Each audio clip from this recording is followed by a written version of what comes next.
forest was terrifying. Just one look at it could make anyone shudder.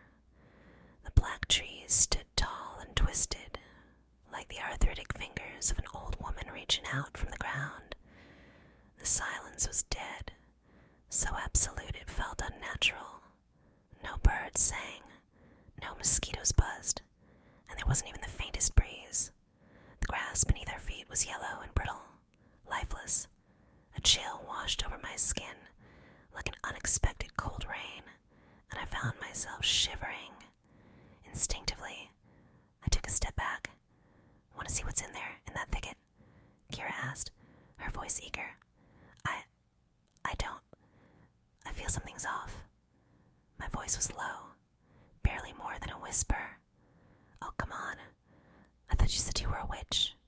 Some witch you are. Too scared to even peek into a spooky forest." Kira scoffed, stepping forward. "I'm a real witch. Real witches don't get scared in places like this." Before I could answer, the sound of a child's cry pierced the silence. A high broken wail fading into a soft, hopeless sobbing. We froze.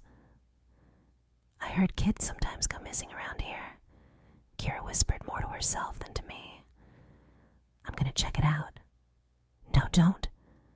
I have a bad feeling about this," I said, my voice shaking. "If you're too scared, just stay here. I'll be quick." And with that, Kira pushed through the thicket, disappearing from sight. I waited, my heart pounding, straining to hear her footsteps in the silence. But all I heard was that faint, sad cry, and it seemed to come from somewhere far away, like it had traveled years to reach us. The silence around me grew thicker, oppressive. A sudden chill crept up my spine, and I wrapped my arms around myself, hoping Kira would come back. Minutes passed, and Kira didn't return. I took a few shaky steps toward the thicket, calling her name softly, afraid to shout too loudly, as though the forest might wake up and notice me. "Kira?" My voice was barely more than a breath. The trees seemed to lean in closer, their twisted branches reaching out, and I felt an overwhelming urge to run. And that's when I heard it, a soft whisper, almost gentle, like the forest itself was speaking. "She's with us now." I turned and ran, never looking back, leaving Kira and whatever haunted those twisted trees behind.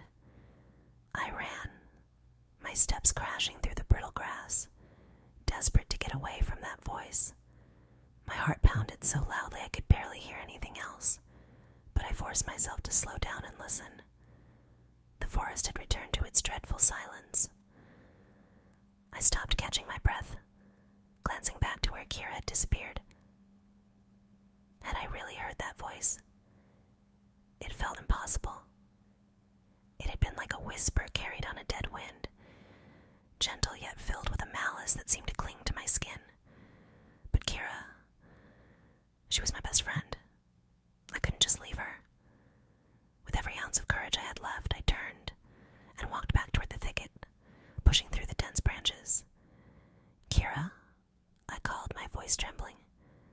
The forest seemed to darken around me, and a thick fog began to rise, swirling around my ankles and making the ground beneath me vanish into gray nothingness.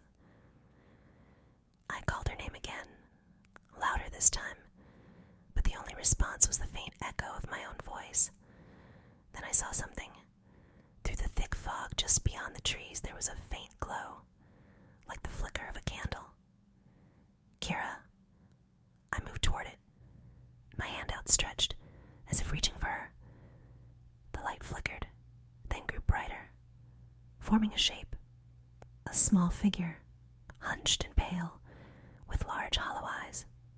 It was a child, staring at me with a look of deep sorrow and pleading. Her mouth moved, forming silent words that I couldn't hear. I froze, unable to look away from her desperate gaze. Her eyes seemed to bore into me, holding me in place. Then behind her, shadows moved, much like the trees, reached out with long, thin arms. The child vanished as they surrounded her, their hollow faces turned toward me, expressionless, yet somehow filled with a chilling intent. I wanted to scream, but no sound came. A voice echoed around me, soft and menacing. We've waited so long. Another has come. I stumbled back, feeling the world spin as I tried to escape. My mind was screaming to run, but my body felt rooted to the spot. I could feel the weight of their eyes on me, pulling me deeper into the forest, into a place I knew I might never escape. But just as I was about to surrender, I heard a familiar voice, Kira's voice. It sounded distant, calling my name. Desperately I turned, following the sound, running through the fog and branches that clawed at me, tearing my skin. Her voice grew louder, stronger, leading me away from those haunting figures. I burst out of the thicket and into a small clearing, panting and trembling. There was no sign of Kira, only the oppressive silence that surrounded me. But I could feel something watching, just beyond the trees, waiting. With a final glance back, I turned and ran, not stopping until I broke free from the edge of the forest. I looked back one last time, hoping to see Kira coming out behind me, but all I saw was the dark, twisted line of trees and the creeping fog swallowing everything in its